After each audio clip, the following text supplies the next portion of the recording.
Joining me now is Nick Hulscher. He's with the McCullough Foundation. Nick, welcome back to the broadcast. Thank you for being with us. Thanks for having me.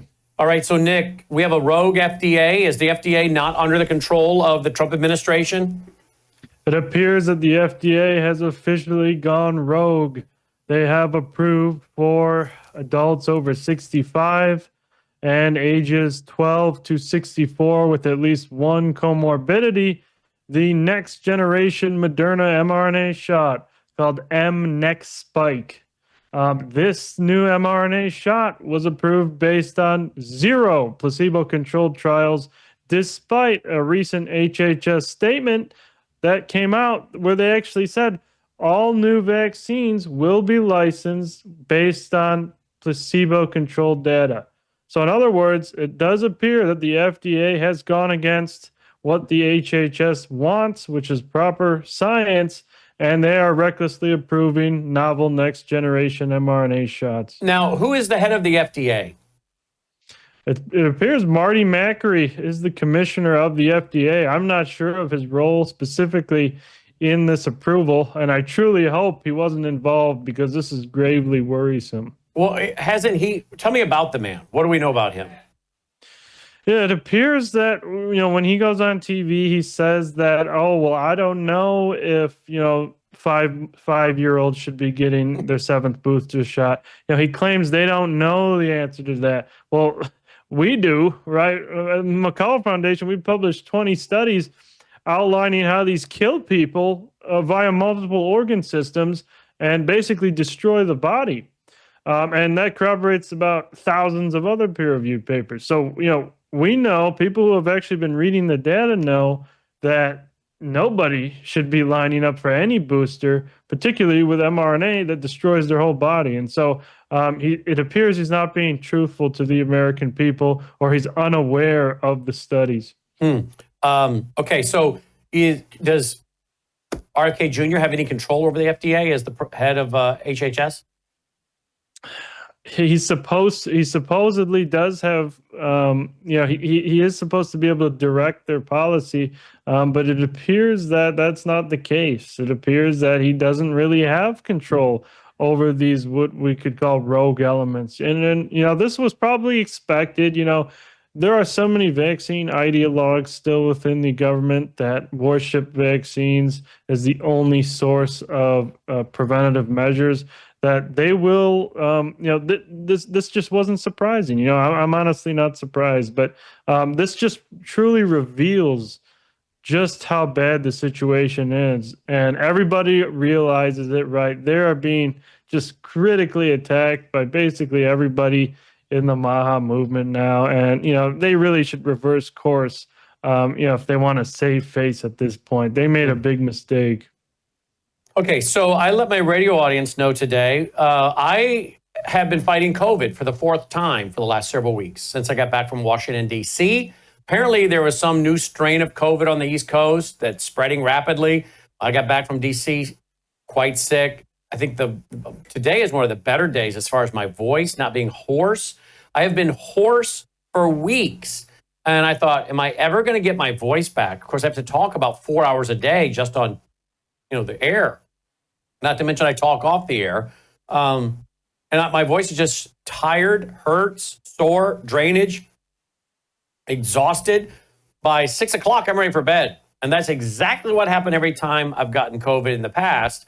So I tried not to get on a Z-Pack because I don't want to take too many antibiotics. It destroys the good bacteria. So I just fought it. I finally had to pull out my wellness company kit. I had to go to the Z-Pack. I also have a doctor friend of mine that gave me another Z-Pack because I'm trying to keep enough Z-Packs on hand with my wellness company kits to not delve into too many of those. And then the ivermectin and the zinc. So I've had no choice. But today is one of the better days in weeks and weeks. Now, I didn't know anyone else until the last 24 hours, less than 24 hours. I have a dear friend in town. She has the same thing. She's old enough to be my mom and just a dear friend of Melissa and I's. And she's been in bed sick with this. Deep frog throat, she said, worn out. Leo Holman, he's got a real deep throat today and drainage, all the symptoms I have. Exhausted, worn out. So, interesting. The New York Post, I think it was the New York Post, had the piece that there was a new strain out and it was highly contagious. And that appears to be what this is. That's at least what I'm being treated for, and I'm getting better. What are you hearing about all this? And by the way, the summertime, this is not when we're supposed to be getting colds and sneezing and flu-like symptoms, right? Right, right. Well, this appears to be a consequence of the mass genetic countermeasure campaign and the unfortunate release of the SARS-CoV-2 bioweapon back in 2019 or 2020. And so now this is just what happens. It appears that we do know that the mass mRNA vaccination campaign did create new variants. And this is probably a result of that. No, so now we have another strain emerging, but it is still expected to, it shouldn't have a high mortality rate. It still should remain mild. We still await to see the full dynamics of this strain, but I would say, we don't want to be fear mongering and say, it's gonna, we need new mRNA vaccines and we have to mask up, because that's the messaging currently coming out of the mainstream media regarding this strain. But what you really should be doing is taking preventative measures, right? And that includes nasal sprays and gargles, iodine-based or saline-based, as well as ensuring proper vitamin D levels, vitamin C levels, and various minerals. And so make sure you're healthy, make sure you're in good shape, and even have some hydroxychloroquine or ivermectin in hand, as well as GC from green tea and zinc. And these compounds will offer benefit. A lot of this, by the way, is available at the worldviewhealthcare.com. Worldviewhealthcare.com, which is a wellness company. You can pick that up there. We can put that on the lower third if you guys want. Worldviewhealthcare.com. Here we go over on your X feed. Menstrual abnormalities strongly associated with proximity to COVID-19 vaccinated individuals. Now, about 2 years ago, I have someone in my life that I won't divulge everybody's medical history. That's up to them to do. But I have someone close in my life that was having menstrual abnormalities. And I got on the phone and I called up Thorpe and I said, Dr. Thorpe, OBGYN, I got someone in my life here that's having a problem, and these people have not had the shot, but we have been around people that have. Are people shedding on us, and are they shedding on this individual to create menstrual abnormalities? And the good doctor said, oh, yeah. Yes, it's possible. And this study headed by Dr. Sue Peters does indeed prove this, or at least proves that there is a definite and distinct possibility that these products do indeed shed onto innocent bystanders. In this study, what they did was they looked at women, they collected survey responses, and the women who were within 6 feet of vaccinated individuals outside of the household, those women experienced significant increases in these menstrual cycle abnormalities, including heavier bleeding, delayed periods, longer periods. And we do know that the vaccination itself, or not vaccination, injection, mRNA injection itself, does actually severely disrupt the menstrual cycle. This is now shown in tens and tens of peer-reviewed studies. And so since we know that the injection itself does it, and now we see people in close proximity to those individuals experiencing that side effect, we do believe that this is indeed shedding. All right, so let's go to this article. Here's an article I have over at worldviewreport.com, your daily aggregated news site, worldviewreport.com. I've linked to this one. 2024 desktop exercise war. Gamed bioterrorist attack. It kills 280,000 Americans in a single day on the 4th of July, 2025. Now, we all remember Event 201, right?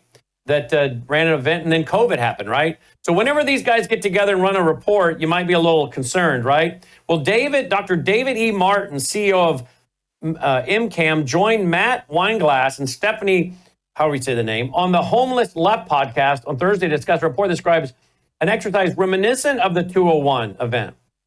Report published by the U.S. Bipartisan Commission on Biodefense in April-May 2024, entitled The National Blueprint for Biodefense. Well, let's just go to it, all right? And let's see, is there a way to tell who's involved in this? Oh, yes. Yes. Joe Lieberman, chair. I guess at one time he was the chair. I don't know. He's not now. I guess he was a senator, Joseph Lieberman. He's not even alive anymore, is he? Is he still living, Logan? Who's in the control room? Is he even alive, Joseph Lieberman? Yeah, look that up. Thomas Ridge. Remember Tom Ridge, former Secretary of Homeland Security under George W., former governor of Wisconsin. Donna Shalala. Yeah, he died last year in March. They might want to take him off the commissioner's list. Donna Shalala. Remember when Rush Limbaugh used to make fun of Donna Shalala? Tom Daschle. Remember him, Senate Majority Leader? I don't know about you, but this sounds like an awful lot of deep staters to me. That's my opinion. I don't know if you recognize any of these names, Nick, but they supposedly put out this report, okay? And they ran this exercise, and you can download the report, so I'll do that. And they ran some kind of, let me put in July 4th, yeah. Joint inquiry about a bioterrorist attack July 4th, 2025. The infectious agent used killed at least 280,000 Americans and affected at least 400,000 throughout the country in a single day, in addition to 200,000 dead and 800,000 sickened animals. They ran a tabletop that had happened on July 4th. The smaller scale attacks went largely unnoticed. There were some smaller ones as well. Laboratory tests confirmed that Nipah virus caused the disease. And apparently it has a mortality rate of over 40%. Okay. Are you aware of this? Are you hearing this for the first time in my reporting? And what do you make of all this? I have seen that report, and that does concern me gravely. And I actually, and that report, honestly, that's gone under the radar for about a year, right? Like, I never heard of it until a few days ago. Most of us never heard of it. But it concerns me because we do know that the biopharmaceutical complex does subscribe to what seems to be predictive programming in these events, in these documents, where they do forecast what's actually going to happen, like we did see with Event 201. So now this indicates a bioterror attack on July 4th, 2025. Now, will something happen July 4th, 2025? I don't think they're going to put the exact date there, but this is something that I believe they do have planned, which is a actual bioterrorist attack. This has now been warned by Bill Gates himself, and he laughs about it when he talks about it. He says, and bioterror, while he's laughing uncontrollably. And then we also have former White House COVID czar Ashish Jha, who also said we are entering an age of bioweapons. He said that a few months ago. And then we have Peter Marks, the ousted FDA official that was in charge of the vaccine research. He came out right after he was fired and said, now all of a sudden we're going to be unprotected against all sorts of bioweapons. So they have this planned, and we got to take preemptive action to prevent this. So, again, does this go back to, I don't want to turn this into a commercial, but if the circumstances call for it, then it does. Is this where, again, I know you don't work for the wellness company, but is this where people better be getting, things like the contagion kit and emergency kit, ivermectin, amoxicillin, those kind of things, and just keeping them on hand, or what? Yes. Having medications that have now been proven to work against SARS-CoV-2 and other viruses is definitely essential to have in the case of an emergency, right? And that's common sense. And so along with pharmaceuticals that are helpful, nutraceuticals as well are also critical to have on hand in the case of acute illness. And one big one is actually curcumin. Curcumin has shown antiviral activity against basically every single virus and shows major promise in clinical trials. And so Yeah, definitely. You want to be prepared when there's another viral, or even what they now are warning about is these bioweapon Now, what attacks. is a Nipah? What is the Nipah virus? It does have a high mortality rate, but it's not very infectious, right? And so it's not spreading very easily. But so what they're saying is somebody's going to take it, put it in a laboratory, and majorly modify its genetics to so it can transmit to humans better, so it can kill more, and actually do both of them. Because usually when you have a virus and it's more deadly, it'll be less transmissible. But they're claiming in that report it's going to be both. And we do know that they do likely have these pathogens already cooked up, and they're sitting in freezers in various biolaboratories across the world, many of which are undeclared to the public. Yeah. They were talking about some kind of animal to animal, animal to human to human, transfer in this report, I guess. They want you to maintain a diagnostic test kit for each disease that stockpiled vaccines address, increase diagnostic reimbursement and testing for diseases likely to impact national security. They have all their measures out here. I don't know. I get a little concerned when they start running tabletop exercises. I always get a little nervous. Well, I guess so, rightfully so, right? Oh yeah, definitely. Now we have this company, and this may not be in your wheelhouse. What is it? What's the company called, Logan? Palantir? Palantir. It's a company that I guess the President Trump's administration has tapped, what I'm reading, to develop a file on every American. Are we headed toward more and more of a vaccine passports and social credit scores and all this being combined? Are you keeping track of this Palantir company? Yeah, I haven't looked too far into it, but I have read reports on it, and yeah, I am. Whenever something involves mass surveillance or mass collection of data on Americans, that should always be, that should always raise major concerns with people, right? And that Yep. just is more attempt of government overreach onto their citizens. And it also shows that there are people within our government still that do want mass control, mass surveillance, particularly with these AI systems of Americans. And so that's running full steam ahead. It appears nobody is stopping it. Now I'm just going to go over to your thefocalpoints.com, thefocalpoints.com. Vet Association issues cat avian flu advisory. Was there a 2010 episode of The Simpsons about this, by the way?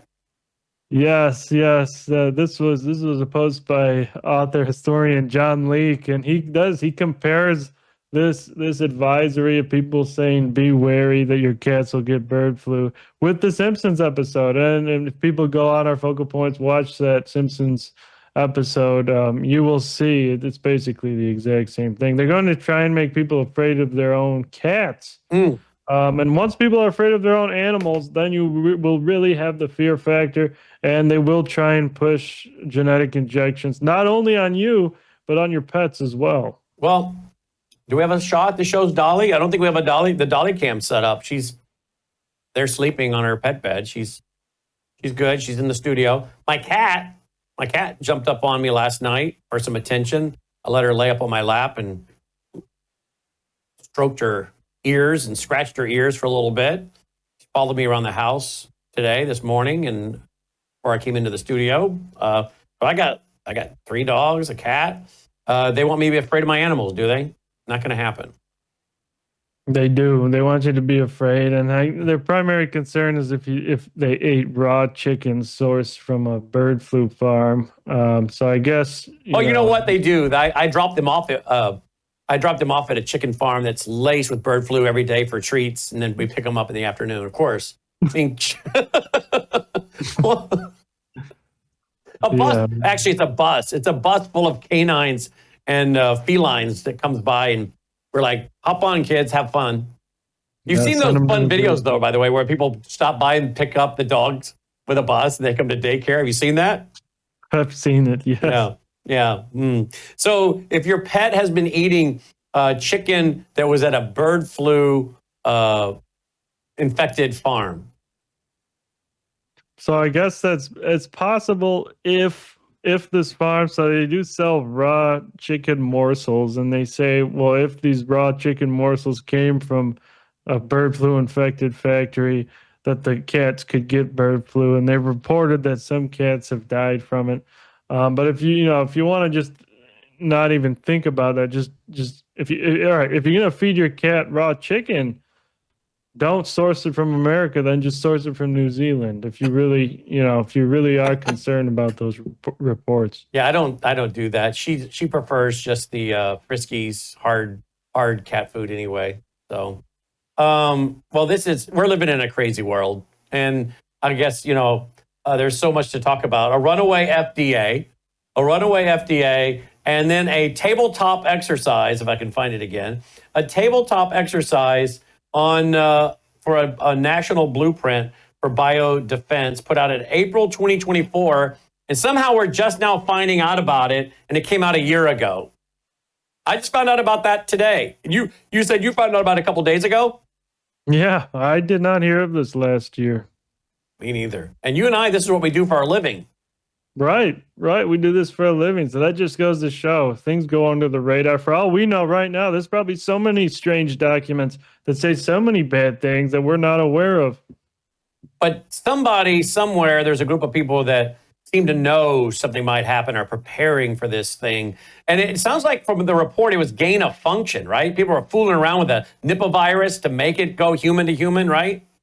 Yes. Well, that's the next play. They're actually going to admit the next one is a bioweapon, right? Instead of trying to pretend it's not, they're going to admit it is. Why? They're going to try and amplify it. What was that? Why? So they can freak people out? Because last time they didn't want to admit it, now they do. Oh, it's a bioweapon. Because can you imagine the fear? Now people will be lining up around the block to get their shot to protect them against the bioweapon. The government now admits it's a bioweapon, right?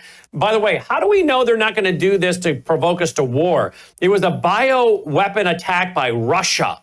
And now NATO can send us into war together, right? Russia, so we can go to World War III, right? Yeah. Oh, that is definitely up their playbook. They would love to blame the so-called bioweapon attack that they have planned on an adversary country like China, like Russia, like Iran, so we can go in there, bomb them, and start nuclear World War III and destroy half of humanity. There are crazy people that would love to see that happen. And that has to be stopped at all costs. And so one way to do that is there should literally be an international campaign to go into all those biolabs and destroy these modified pathogens that have no place in existence. Yep, 100%. Look at this. If you want to follow Nick, here's how you do it. At Nick Hulscher, NIC is Nick. No K, just NIC. Real simple. NIC Hulscher. There you go. And you can follow him at thefocalpoints.com, thefocalpoints.com. He is the epidemiologist and administrator at the McCullough Foundation. And at McCullough Foundation is the handle on X for the McCullough Foundation. All right, keep us posted. Lots in the news. As always, we appreciate you, Nick. Thanks for having me. Thank you. Nick Hulscher checking in tonight.